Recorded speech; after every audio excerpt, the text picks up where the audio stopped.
The coercion from Planned Parenthood started the moment I called them to make an appointment. I told them that I wanted an appointment because I wanted help and I wanted answers and I needed to understand what my options were. And they told me, when women call our office, it's because they've already made up their mind. And so by you calling us, we know that you actually do want an abortion. So I did make the appointment because they also made it very clear that I had a very limited amount of time in which I could have the safe, easy, and effective procedure. Otherwise, I would have to have a surgical abortion, which was much more painful and much more devastating. When I arrived at the clinic with my boyfriend, he slid over $800 under the window. And I put my hand on the money and I said, if I change my mind, can I have a refund?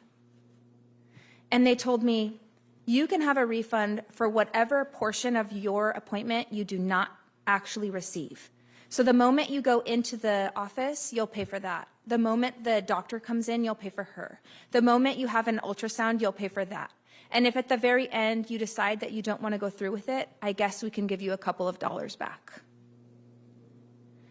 So I went with my boyfriend back into the room, and the doctor entered, and she started a transvaginal ultrasound. For those of you who don't know, it's when they insert a wand into your vagina for an internal image of what's going on in your uterus. The screen was facing away from me.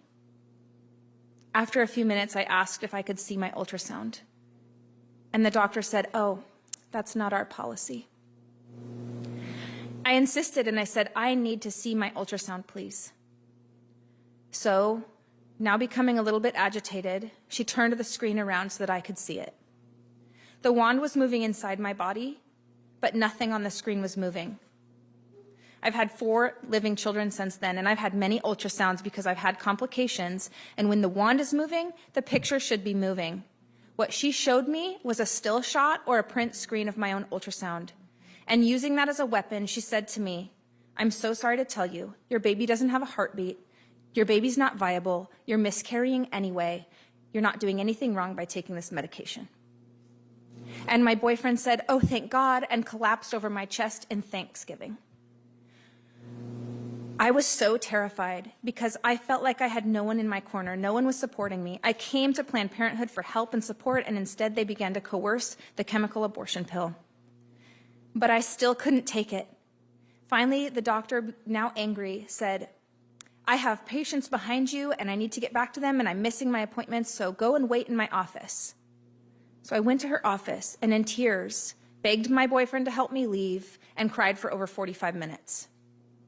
Finally, she came back and she said, "I have to have you take this pill in front of me. And if you leave, I can't guarantee that I can get you another appointment before the 10-week cutoff, and then you'll have to have the surgical abortion." Now remember, she told me that I was miscarrying. At that point, my baby would have stopped developing. There would be no 10-week cutoff for me. She bold-faced lied to me. Feeling it was the only way that I could leave, I did swallow the first pill, and I went home. They had promised me that I would feel relief. I didn't feel relieved. I felt sad. I felt depressed. I felt like I was walking out of that facility with a part of me missing.